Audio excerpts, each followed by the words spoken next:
Hello everyone, and welcome back to the OSRS Level 3 Skiller, an account that cannot train its combat past the default starting level of 3.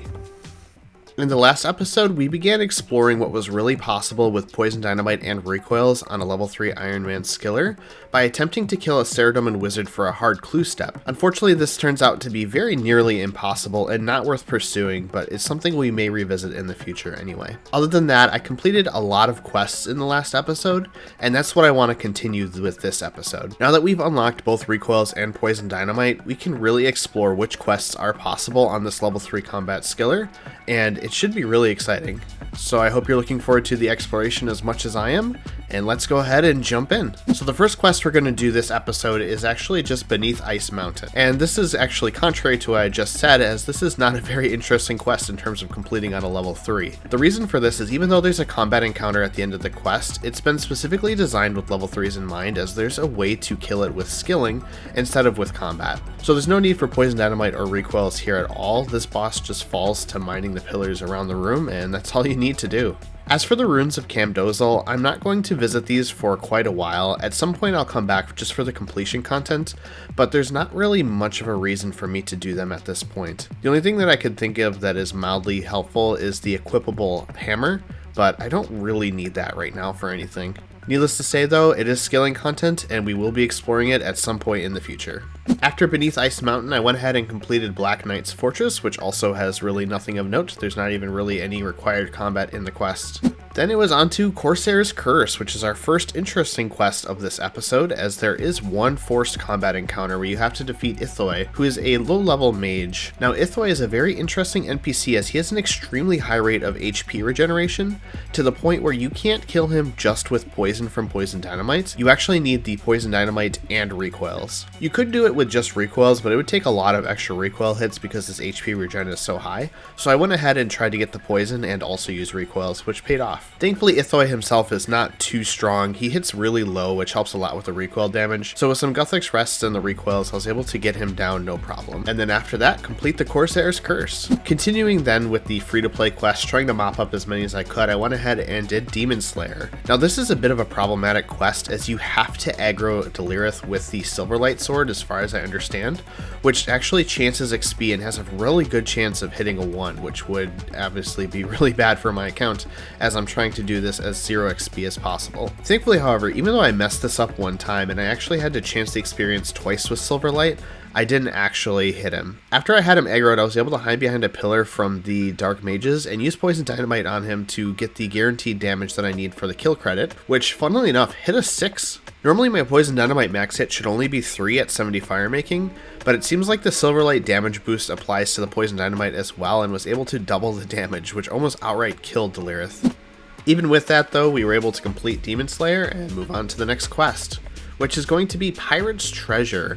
Another really straightforward quest. It does have one mandatory combat encounter with a level 4 gardener, but as I learned through messing around with the quest, if you just wait for a while and run away from the gardener when it aggroes you, wait for it to despawn, it will just let you dig and complete the quest without actually killing it. So I didn't have to use any recoil charges or any poison dynamites here, which is nice. After that, it was on to Romeo and Juliet, a simple quest, nothing of note there. After that, I was feeling a little bold, so I went ahead and did another attempt at Lost City and trying to get the bronze axe from the zombie. By using poison dynamite and recoil charges, I was able to get the zombie kills really consistently, but unfortunately we did not get the bronze axe even though I was able to kill 3 zombies. I did give up after the third one for now, as my recoil and my poison dynamite supplies are getting really low at this point, and it's really unfortunate we haven't seen the bronze axe because it is a 1 in a 2.4 drop rate, so we're pretty dry on it at this point. The only thing we can do though is try again in the future. Lost City will be completed one day. So it's around this time that I realized I should actually probably pick up my next skilling goal,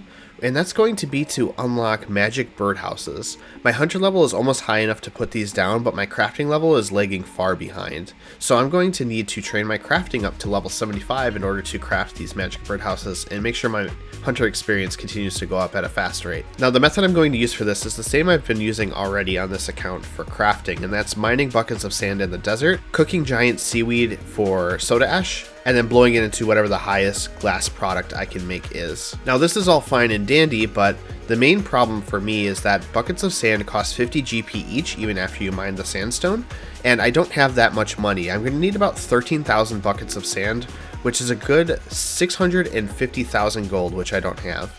And that's why I'm here at the Agility Pyramid. The Agility Pyramid is actually really good money on an Ironman and even an Ironman Skiller, and now that I have 70 agility, I rarely fail any of the obstacles. Though it's important to note, I do have a chance to fail an obstacle that can hit a 10, so I do have a chance to die here, so I definitely do not recommend the Agility Pyramid on a hardcore Ironman Skiller until you're 75 agility and completely stop failing. But for me, it's no big deal, it's just a small risk to take and it would be a minor inconvenience if it happened. Overall though, I only had to spend a couple hours here at the pyramid to get the money that I needed for that sand, and we were able to move on. Now the next quest I actually wanted to complete is actually a pretty difficult one, and that's Icthlarin's Little Helper. Now, Icthlarin's Little Helper's got a pretty scary dungeon that you have to run through, but it wound up not being too big of a trouble, just using some Guthix Rest to bulk up against the mummies inside there. And then you have to kill 2 NPCs, the first of which is random depending on which of the 4 Canopic Jars you got, and unfortunately I got the human Canopic Jar, which is the highest HP of all of them. This presented a bit of a problem in terms of using poison dynamite to recoil it down,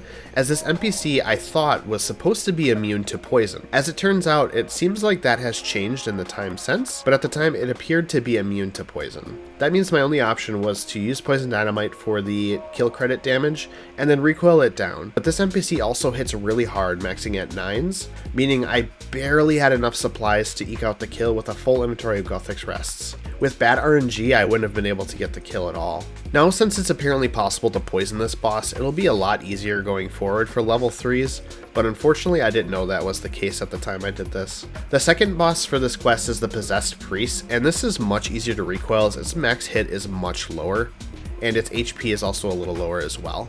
So I use the same strategy where I use the poison dynamite to get kill credit and then recoil it down to kill it. This allowed me to complete the quest, which is really nice as it unlocks access to Sophonem for the Pyramid Plunder minigame, which is something I'll be doing in the future for sure, as well as being a quest requirement for the next quest I want to do, which is A Tale of Two Cats. Now, A Tale of Two Cats itself isn't too hard to complete on level 3 Skiller. It does have a lot of running around the world, which is annoying, but it's nothing too bad. But the really nice thing about completing this quest is it gives you 2,500 experience lamps, which of course I threw into Slayer.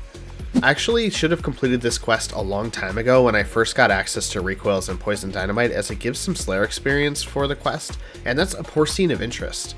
You do have to kill a sour hog for this quest, but that's a straightforward encounter with poison dynamite and recoils as any other encounter, and I was able to complete the quest pretty simply. After that, I wanted to investigate completing the last subquest I can possibly complete for RFD, and that's the Pirate Pete subquest. Now this quest is actually pretty hard to do on a level 3 Ironman Skiller, as you have to kill 5 mud skippers and collect their hides to turn in to progress in the quest.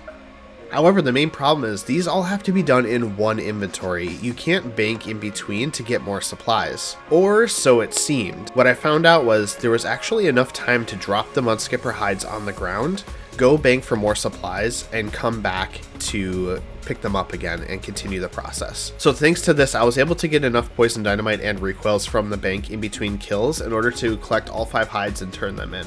Killing the actual mud skippers themselves is a little annoying, but it's nothing terrible.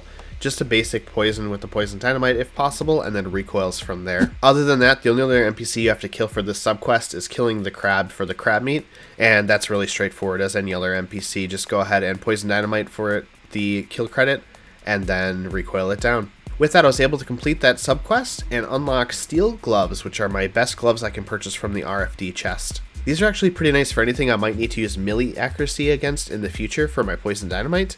However, they're as good as leather vambraces for range, so they're not an upgrade there, unfortunately. And most things I'll be using ranged accuracy against anyway with poison dynamite. So after that, I realized I'm still going to be pretty broke after I buy all my buckets of sand for crafting, so I went ahead and decided that I was done growing cats for now. I'm going to go ahead and turn in all of my death runes to Arbory here in Varrock in order to get a nice decent decent cash stack. I had a lot of death runes from growing these cats, and the cash really piled up. I sold about 100 death runes per world, and I apologize to any Ironmen that happened to stumble across my overstocked worlds and were not able to buy death runes at this time. But by the time I was done, I had 880k in my inventory just from growing cats, which is really great. Growing the cats was pretty annoying though, so I'm glad to be done.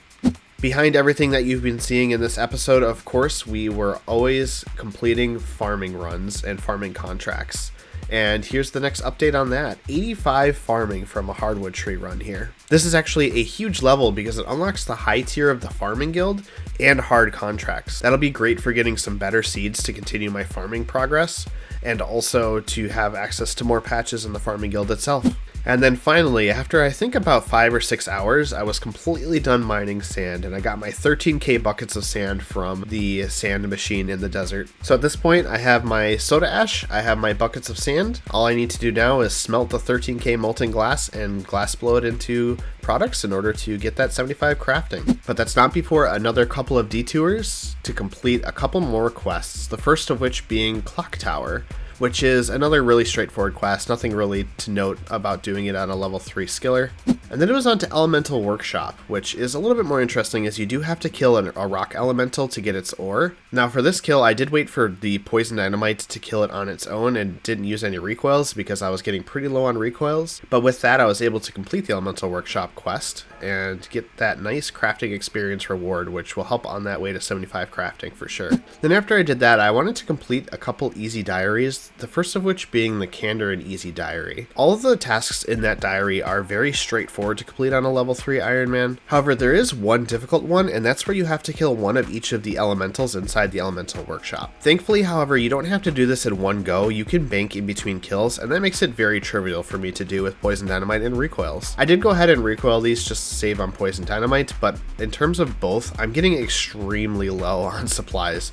All this questing has been a really huge drain on my poison dynamite and recoil supplies, so I'll need to hold off for the next couple episodes and stock those up again for sure. But thankfully, it was just a matter of using poison dynamite to get the kill credit and then recoiling down each of the elementals. The only thing that you have to be a little careful of when doing this is make sure you don't start another achievement diary task in between the kills, as this will reset your task counter to 0. That's something that honestly you would have to go out of your way to do though, so it's not too big of a worry, but it would be obnoxious if you reset it when you were done with 3 kills.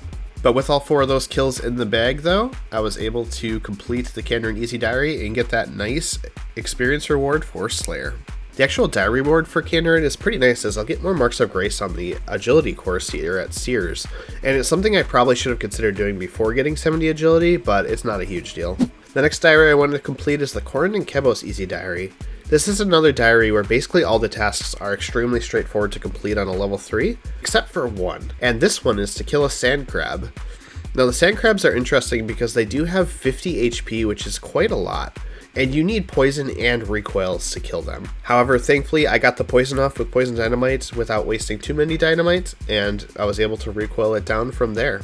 After that, I was able to turn in the Kourend and Kebos Easy diary, and got 44 Slayer from the reward lamp, which is pretty cool. So the reward from the Kourend and Kebos diary is actually pretty useful in the Rada's Blessing 1. The 3 teleports to the Kourend woodland every day is a pretty nice teleport, as I have trouble getting to that area otherwise, and it makes it pretty nice and easy to get to the Woodcutting Guild. Now unfortunately, that is the end of today's episode, but before we go, I did want to note one thing, and that's that this community had started a long time ago, a Wizard Mind Bomb collection that I've been keeping on my main account.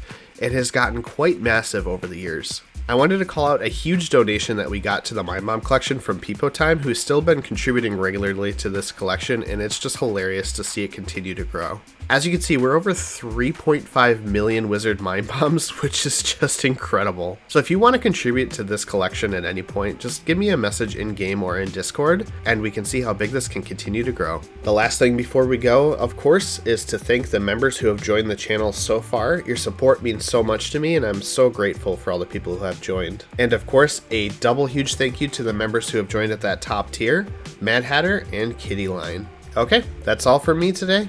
I hope you have a great day, and I will see you in the next one. Bye-bye.